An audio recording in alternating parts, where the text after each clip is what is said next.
BSY ಬಿಚ್ಚು ಮಾತು ವಿಶೇಷ ಕಾರ್ಯಕ್ರಮಕ್ಕೆ ಮತ್ತೊಮ್ಮೆ ತಮಗೆಲ್ಲ ಸ್ವಾಗತ. ಇಲ್ಲಿ ತನಕ ಯಡಿಯೂರಪ್ಪನವರು ಸಾಕಷ್ಟು ಮಾತಾಡಿದ್ದಾರೆ. ಬನ್ನಿ ಮತ್ತಷ್ಟು ನಾನು ಅವ್ರ ಜೊತೆಗೆ ಚರ್ಚೆನ ಮಾಡ್ತಾ ಇದ್ದೀನಿ.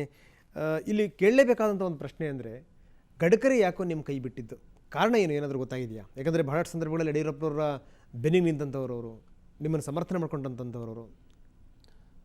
ನೋಡಿ, ನಾನು ಸತ್ಯ ಹೇಳಿದ್ರೆ ಯಾರೋ ತಪ್ಪು ತಿಳ್ಕೊಳ್ಳಲ್ಲ ಅಂತ ನಾನು ತಿಳ್ಕೊಂಡಿದ್ದೇನೆ.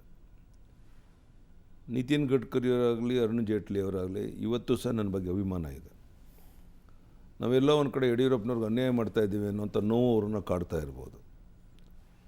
ಆದರೆ ನಮ್ಮ ಅತ್ಯಂತ ಎತ್ತರದ ನಾಯಕರು ಇವತ್ತು ಅಟಲ್ಜಿ ಆರೋಗ್ಯ ಸರಿ ಇಲ್ಲ ಅಂದಮೇಲೆ ಲಾಲ್ ಕೃಷ್ಣ ಅದ್ವಾನಿ ಅವರು. ಲಾಲ್ ಕೃಷ್ಣ ಅದ್ವಾನಿ ಅವ್ರಿಗೆಲ್ಲೋ ಒಂದು ಕಡೆ ಮತ್ತೆ ಅವ್ರ ಹೆಸರು ಹೇಳ್ತೀನಿ ಅವರು ಅನ್ಯತಾ ಭಾವಿಸ್ಬೇಡಿ. ಅವ್ರ ಮನಸ್ಸಿನಲ್ಲಿ ಯಡಿಯೂರಪ್ಪನವ್ರ ಬಗ್ಗೆ ಏನೋ ಒಂದು ತಪ್ಪು ಕಲ್ಪನೆ ಗಟ್ಟಿಯಾಗಿ ಕುಂತಿದೆ.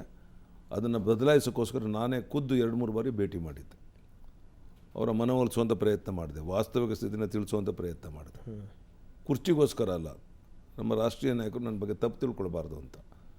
ಆದರೆ ಅವರು ಆ ರೀತಿ ನಾನು ಮಾತನಾಡಿದಾಗ ಒಪ್ಪಿದ್ರೂ ಸಹ ನಂತರ ಅವರ ಮನಸ್ಸಿನಲ್ಲಿ ಭಾಳ ಸ್ಪಷ್ಟವಾಗಿ ಯಡಿಯೂರಪ್ಪನವ್ರಿಗೆ ಯಾವುದೇ ಸ್ಥಾನಮಾನ ಕೊಡಬಾರ್ದು ಅಂತ ಇರೋದರಿಂದ, ಅದರಲ್ಲಿ ಆ ರೀತಿಯ ಪ್ರಭಾವ ಬೀರೋದರಲ್ಲಿ ಅನಂತಕುಮಾರರು ಅತ್ಯಂತ ಚಾಣಾಕ್ಷತೆಯಿಂದ ತಮ್ಮ ಕೆಲಸ ಮಾಡಿರೋದ್ರಿಂದ ಇವತ್ತೆಲ್ಲೋ ಒಂದು ಕಡೆ ನಿತಿನ್ ಗಡ್ಕರಿ ಅವರಿಗೆ, ಅರುಣ್ ಜೇಟ್ಲಿ ಅವರಿಗೆ ನಾವೊಬ್ಬರೇ ನಿಷ್ಠರಾಗಬೇಕು ಅಂತೇಳಿ ಏನಾದ್ರು ಹಿನ್ನಡೆ ಹಿಂಜರಿತಾ ಇದ್ದಾರೆ ಅನ್ನೋದು ನನ್ನನ್ನು ಕಾಡಿಸ್ತಾ ಇರುವಂಥದ್ದು. ಎಲ್ಲರ ವಿರೋಧವನ್ನು ನೀವು ಕಟ್ಕೊಂಡು ನೀವು ಸದಾನಂದ ಗೌಡರನ್ನು ಮುಖ್ಯಮಂತ್ರಿ ಮಾಡಿದ್ರಿ. ಸೊ ಅವರಿಂದ ಹೇಳಿದ್ರಿ, ನನಗೆ ಭಾಳ ಮುಜುಗರ ಆಯಿತು, ನನಗೆ ತುಂಬ ಅವಮಾನಗಳಾಯಿತು ಅಂತ. ಕೊನೆಗೇನು ಅಂದರೆ ನಿಮ್ಮ 2ನೇ ವರ್ಷ ಶುರುವಾಗಿರುವಂಥದ್ದು ಶೆಟ್ಟರ್ ಅವ್ರ ಮುಖಾಂತರ. ಶೆಟ್ಟರ್ ಅವ್ರನ್ನೇ ಮುಖ್ಯಮಂತ್ರಿ ಮಾಡಬೇಕು, ಅವ್ರು ಇಳಿಸ್ಬೇಕು ಅಂತ ಹಠ ಹೇಳಿದ್ರಿ. ಆಯಿತು, ಅದು ಆಯಿತು. ಈಗ ತಾವು ಹೇಳ್ತಾ ಇದ್ದೀರಿ, ನಾಳೆ ಏನಾದರೂ ಶೆಟ್ಟರ್ ಏನಾದರೂ ಸಂಬಂಧಪಟ್ಟಂಥ ಶಾಸಕರಿಗೆ ಏನಾದರೂ ಸರಿಯಾಗಿ ಅನುದಾನ ಕೊಡಲಿಲ್ಲ ಅನ್ನೋದಾದರೆ, ಅವ್ರ ಕಷ್ಟ ಸುಖಗಳಿಗೆ ಸ್ಪಂದಿಸಲಿಲ್ಲ ಅನ್ನೋದಾದರೆ, ನನ್ನ ದಾರಿ ನನಗೆ ಸರ್ಕಾರ ಬಿದ್ದರೂ ಬೀಳ್ಬೋದು ಅನ್ನುವಂಥ ಮಾತನ್ನು ಹೇಳ್ತಾ ಇದ್ರಿ. ನೋಡಿ, ಏನಿದು ಅಂತ ಗೊಂದಲ ಬೇಡ. ಒಬ್ಬ ರಾಜ್ಯದ ಜವಾಬ್ದಾರಿ ಇರುವಂಥ ಮುಖಂಡನಾಗಿ, ಪ್ರಮುಖನಾಗಿ ಒಂದು ಮಾತನ್ನು ಹೇಳೋಕ್ಕೆ ಇಚ್ಛೆಪಡ್ತಾರೆ. ಸದಾನಂದ ಗೌಡರನ್ನ ಮುಖ್ಯಮಂತ್ರಿ ಮಾಡುವಂಥ ಕಾಲದಲ್ಲಿ ಲಕ್ಷ್ಮಣ ರೇಖೆ ಗೆರೆ ಎಳೆದು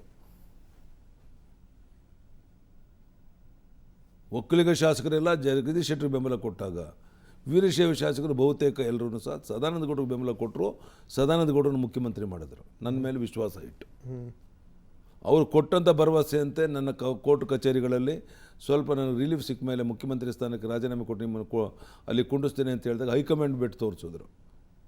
ಅನಿವಾರ್ಯವಾಗಿ ನೀವು ನಂಬಿಕೆ ದ್ರೋಹ ಮಾಡ್ತಾಯಿದ್ದೀರಾ ಅಂಥೇಳಿ ಕೇಂದ್ರದವರು ಸಹ ಆ ಸಂದರ್ಭದಲ್ಲಿ ಅವರು ಹೇಳಿದಂತೆ ನಡ್ಕೊಳ್ದೇ ಇದ್ದಾಗ ಅದೇ ಜಗದೀಶ್ ಶೆಟ್ಟರ್ನೇ ಈ ರಾಜ್ಯದ ಮುಖ್ಯಮಂತ್ರಿ ಮಾಡಿದಂಥದ್ದು ಇತಿಹಾಸದಲ್ಲಿ ಗೊತ್ತಿರುವಂಥದ್ದು, ಎಲ್ಲರಿಗೂ ಗೊತ್ತಿರುವಂಥದ್ದು. ನಾನೀಗೇನು ಹೇಳ್ತಾ ಇದ್ದೇನೆ, ಜಗದೀಶ್ ಶೆಟ್ಟರ್ ಅವರ ಕರ್ತವ್ಯ ಕರ್ನಾಟಕ ರಾಜ್ಯದ ಅಭಿವೃದ್ಧಿಯನ್ನು ಮಾಡ್ತಿರುವಂಥ ಈ ಸಂದರ್ಭದಲ್ಲಿ ಅವರ ಬೆಂಬಲಿಗರಾಗಿ ನಿಂತಹ ಶಾಸಕರಿಗೆ ಅವರ ಕ್ಷೇತ್ರದ ಅಭಿವೃದ್ಧಿ ಬಗ್ಗೆ ವಿಶೇಷವಾದ ಗಮನವನ್ನು ಕೊಡಬೇಕಾಗುತ್ತೆ. ಅದು ಅವ್ರ ಕರ್ತವ್ಯ, ಆ ಕಡೆ ಅವ್ರ ಗಮನ ಕೊಡಬೇಕು ಅನ್ನೋಂಥ ಒತ್ತಾಯವನ್ನು ಮಾಡಿದ್ರೆ ಇದರಲ್ಲೇನೋ ಸ್ವಾರ್ಥ ಇದೆ ಅಂತ ಯಾರಾದರೂ ಅಪಾರ್ಥ ಮಾಡ್ಕೊಂಡಿದ್ದೀವಿ. ಇದರಲ್ಲಿ ಅಲ್ಲ, ಇಲ್ಲಿ ನನಗೆ ಅನಿಸುವಂಥದ್ದು ಏನು ಬಯಸ್ತಾ ಇದ್ದೀರಿ ನೀವು? ಅವರಿಂದ ಏನಾಗಬೇಕು ಅಂತೀರಿ? ಶಾಸಕರುಗಳಿಗೆ ಏನು ಎಲ್ಲರಿಗೂ ಸಿಗುವಂಥ ಸವಲತ್ತುಗಳು ಸಿಗಬೇಕಾಗಿದೆಯೋ ಅವ್ರಿಗೆ ಬೆಂಬಲ ಕೊಟ್ಟಿರುವಂಥ, ನನ್ನ ಜೊತೆಗಿರುವಂಥ ಶಾಸಕರು ಅವರ ಅಪರಾಧಿಗಳಂತೆ ಕೈ ಜೋಡಿಸಿ ಮುಖ್ಯಮಂತ್ರಿಗಳ ಮನೆ ಬಾಗಿಲು ನಿಂತುಕೊಳ್ಳೋದ ರೀತಿಯಲ್ಲಿ ಕೆಲಸ ಕಾರ್ಯಗಳ ಕಡೆ ಬೇರೆಯವ್ರಿಗೆ ಕೊಟ್ಟಂತೆ ಆದ್ಯತೆಯನ್ನು ಕೊಡಬೇಕು ಅಂತ ಸದಾನಂದ ಗೌಡರಿಗೂ ಹೇಳಿದ್ದೆ, ಜಗದೀಶ್ ಶೆಟ್ಟರಿಗೂ ಹೇಳ್ತಾ ಇದ್ದೇನೆ ಅಷ್ಟೇ.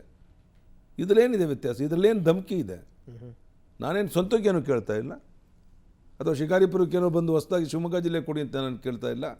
ನಿಮಗೆ ಬೆಂಬಲ ಕೊಟ್ಟ ನಿಮ್ಮ ಶಾಸಕರ ಕಡೆ ವಿಶೇಷ ಗಮನವನ್ನು ಕೊಡಿ ಅಂತ ಹೇಳುವಂಥದ್ದು ನನ್ನ ಕರ್ತವ್ಯ. ಅದು ಇಲ್ಲದೆ ಅವ್ರು ಕೇಳ್ತಾರೆ, ಯಡಿಯೂರಪ್ಪನವರೇ ಜಗದೀಶ್ ಶೆಟ್ಟರ್ ಮುಖ್ಯಮಂತ್ರಿ ಮಾಡೋಕ್ಕೋಸ್ಕರ ನಮ್ಮನ್ನು ಕೈ ಎತ್ತಿಸಿದ್ರೆ, ಈಗ ನೋಡಿ ನಾನು ಅವ್ರ ಮನೆ ಬಾಗಿಲು ಕೈ ಕಟ್ಟು ಜೋಡಿಸ್ಕೊಂಡು ನಿಂತಿದ್ದೇನೆ, ನನಗೆ ಕೇಳೋರು ಯಾರೂ ಇಲ್ಲ ಅಂತ ಹೇಳಿದ್ರೆ ನಾನು ಉತ್ತರ ಕೊಡಬೇಕಲ್ಲ. ಈಗ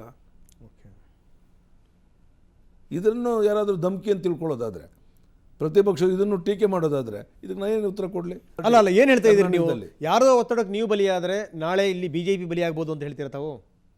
ಯಾವುದೋ ಕಾರಣಕ್ಕೋಸ್ಕರ ಭಾರತೀಯ ಜನತಾ ಪಾರ್ಟಿ ನಮ್ಮ ನಾಯಕರು ಈ ರೀತಿ ನಡ್ಕೊತಾ ಇರೋದ್ರಿಂದ ಭಾರತೀಯ ಜನತಾ ಪಾರ್ಟಿ ಮುಂದಿನ ಭವಿಷ್ಯಕ್ಕೆ ಧಕ್ಕೆ ಆಗುತ್ತೆ ಅಂತ ಜನ ಮಾತನಾಡ್ತಿರುವಂಥ ಮಾತನ್ನು ರಾಷ್ಟ್ರೀಯ ನಾಯಕರ ಗಮನಕ್ಕೆ ತರುವಂಥ ಪ್ರಯತ್ನ ಮಾಡ್ತಾ ಇದ್ದೇನೆ. ಓಕೆ, ಹಾಗಾದರೆ ಯಡಿಯೂರಪ್ಪನವರ ಮನಸ್ಥಿತಿ ಏನಿರಬಹುದು ಅನ್ನುವಂಥದ್ದು ನಿಜಕ್ಕೂ ಯಡಿಯೂರಪ್ಪ ಸ್ಪಷ್ಟವಾಗಿ ಹೇಳ್ತಾ ಇದ್ದಾರೆ. ನಾನು ಇನ್ನು ಯಾವುದೇ ಕಾರಣಕ್ಕೂ ಅಧ್ಯಕ್ಷನಾಗಲಿ ಮುಖ್ಯಮಂತ್ರಿ ಆಗಲಿ ಆಗುವಂಥದ್ದು ಇನ್ನು ದೂರದ ಮಾತು.